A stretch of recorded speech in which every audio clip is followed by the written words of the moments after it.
Hello, everyone, and welcome to week 6. I hope everything's going okay. This is kind of midpoint of the quarter, so we made it pretty far here. This is the part where people start to lose steam sometimes. Life is really catching up to you. You've got a lot of homework, you've got a lot of school, you've got a lot of work, you've got family responsibilities. You might have a lot going on, but my advice to you is to just see it through. We started out excited, ready to go.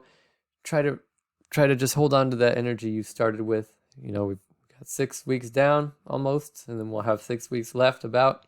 So let's just keep the energy, keep it strong. If you're having issues, definitely reach out to me and let me know how I can support you or if you need some encouragement.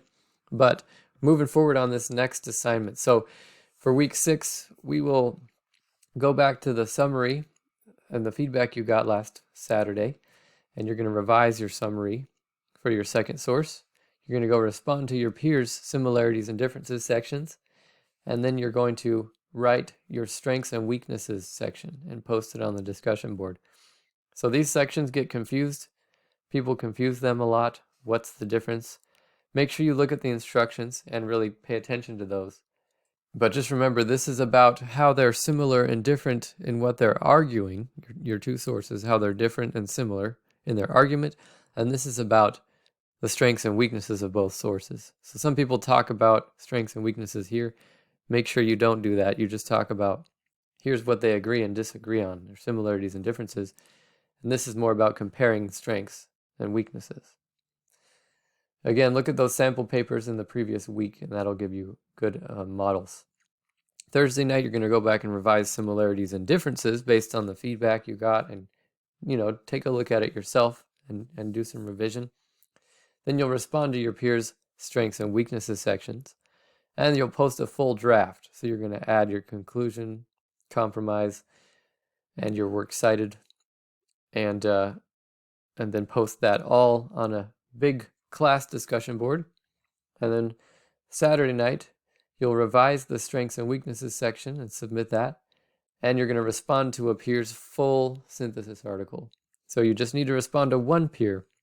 And as you do this, just remember, sometimes you have the opportunity to get extra credit on this discussion board if you respond to more than one person, but make one person your goal, your priority, and do it right, do it thoroughly. And then if you have more time, go do extra ones.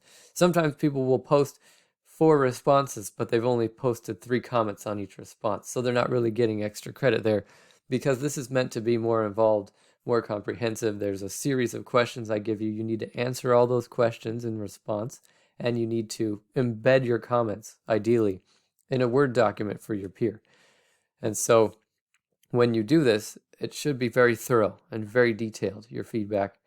And if you're going to do extra credit, that's fine, but just be aware that this should take you at least 30 minutes per paper because you're really putting time into it, 30 to 45 minutes, maybe even an hour. So you're looking at 2 to 4 hours if you're doing 4 responses. You only have to do one, but that one should take you at least 45 minutes to an hour. And then you've got this apostrophes quiz, and that's a smaller assignment. So moving forward here, we're moving forward towards turning in this paper next week. But right now, we're just working on these things. So here's your Tuesday nights, your Thursday nights, and your Saturday nights. And don't forget, don't leave the writing tutors out of the loop. You've got the Writing Center. They're fully functional right now. Tutors working from home, able to help you. And they're more than willing. They're competent. They are helpful. They're friendly. So use those tutors and get feedback on your draft from them if that's something you're interested in. It's a really good idea. And as you're thinking about that, if you have questions for me or you want me to look at something, ask a tutor, meet with them, or send it to an e-tutor. Then once you've got feedback, I'm happy to set an appointment with you or take a look at your draft. Have a good week. Let me know if you have any questions.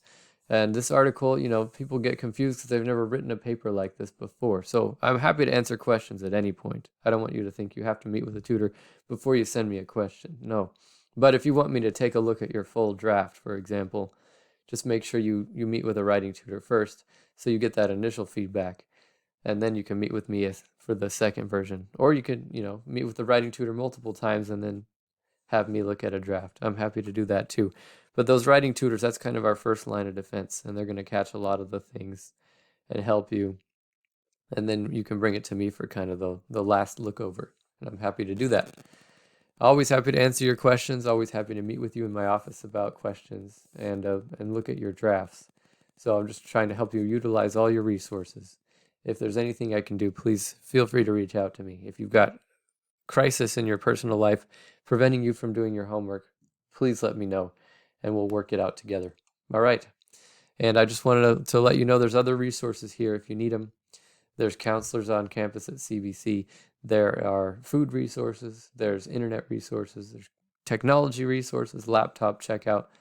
If you need if you need to be connected to those, I can help you do that. So don't hesitate to ask. Don't be embarrassed about it. We're trying to help you succeed, and we're here to help you succeed. So let me know what's going on if you need any help, and we will take care of you. All right. Have a great week.